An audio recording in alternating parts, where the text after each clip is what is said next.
Hello, this is Laura with Kingdom Women in the Marketplace, and I'm bringing you a devotional today out of Proverbs 13:11 and 2 Kings 4. And the title of this devotion is Little by Little.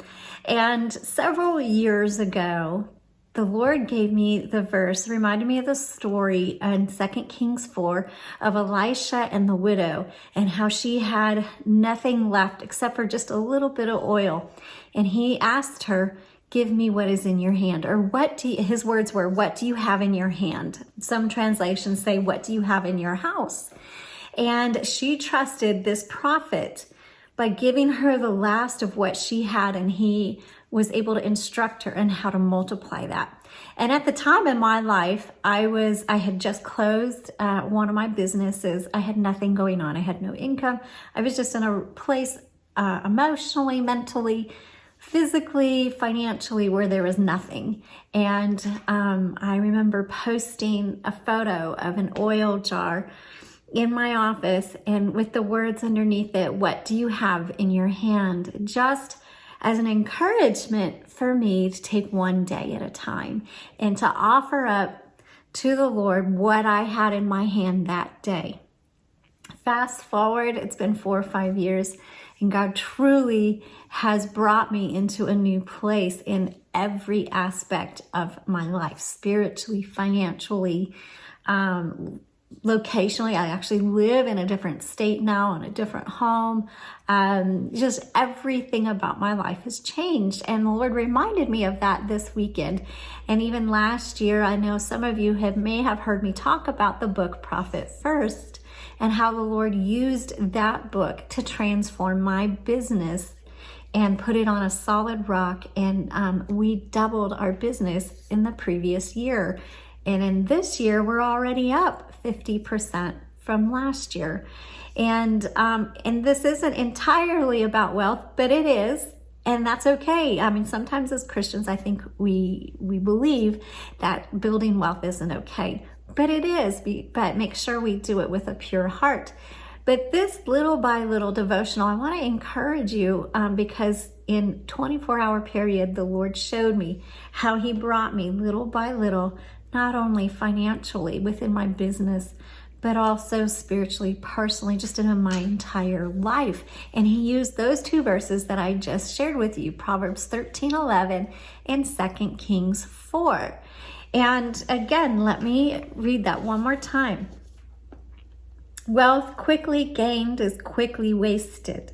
Easy come, easy go. But if you gradually gain wealth, you will watch it grow."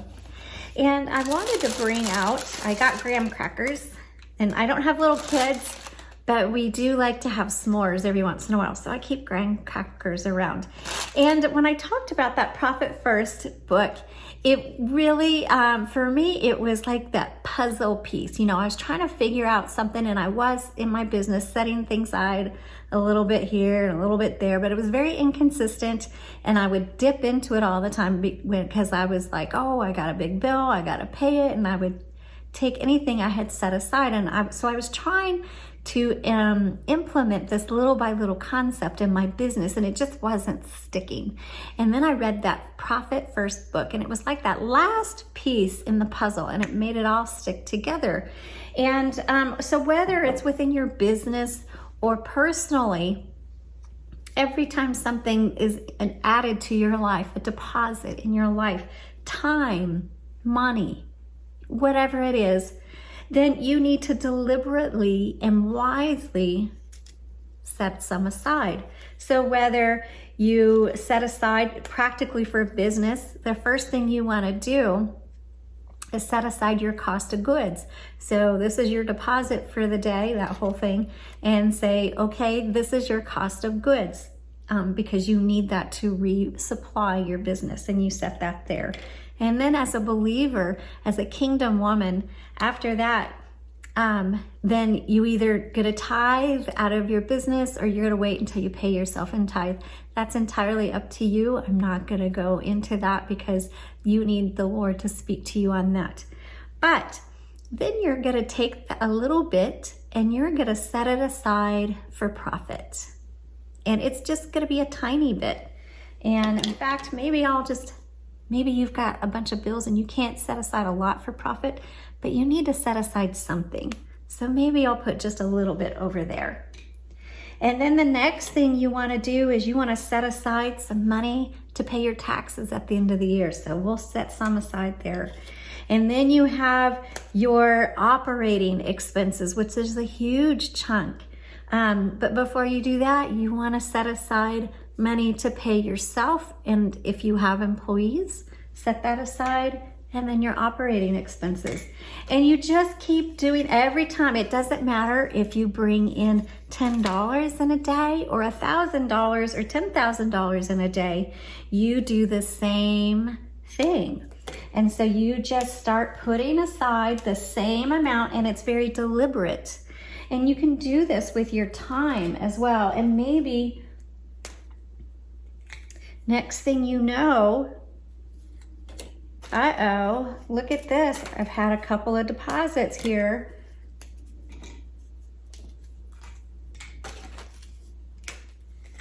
And the next thing you know, you have a pile for each of these. So you have a little bit of profit, but look, your profit has started to add up. And maybe you don't touch, and according to the book, you don't touch your profit except for once a quarter. And soon it builds up. But then you notice, oh my goodness, I've been paying myself. It's really added up. But oh, I've got a big bill coming. Well, look, I've set aside operating expenses and I've got plenty in here to pay that bill. And that's just a real quick lesson in kind of how that profit first works. But it's deliberate, and you have a set aside amount, percentage that you set aside. And the same thing with your life. When the Lord told me when he asked me, what do you have in your hand today? I had a little bit of time, and I gave him all that time. And I invested it wisely. I invested it in the Word and listening to godly people. And I asked the Lord who to listen to. And he completely transformed my life. And he had me start listening to people I'd never heard of before. And next thing I know, I was spending hours and hours every day in the Word. And now, recently I looked back, I had to take care of some things, some old stuff on old social media accounts, kind of updated or deleted or whatever. And I looked through and I realized that my life is completely different. I have completely different influences. I'm in a completely different set of circumstances. At that time when the Lord told me when he asked me to give him what I had, I was suffering from severe mental torment and a lot of things in my life. And I just looked at where I was today and where I was back there. And I did not realize how far the Lord had brought me. So I just want to encourage you, whether it's your business that you need growth in, or whether it's you personally, do it little by little and be wise. And so when you get and one more thing, if you get a big deposit in, don't just take it and go pay a bill and then it's gone. You must stick with the system of you've got to set aside a little for wealth, because if you don't set aside anything for profit, for wealth, you won't ever experience wealth.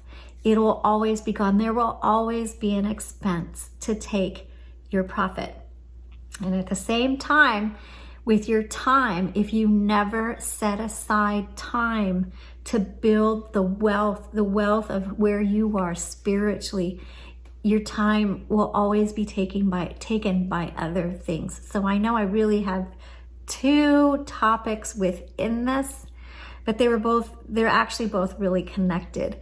And so whether it's with your time and with your money, make sure you're being deliberate and consistent in setting aside even the littlest bit, a little for profit and a little profit financially and a little for profit for your soul, your spiritual soul. And make sure you do it wisely and in its quality. So I hope this was beneficial and encouraged you today. So again, go meditate on 2 Kings 4 and on Proverbs 13:11, and may you be blessed in all you do. Have a great day.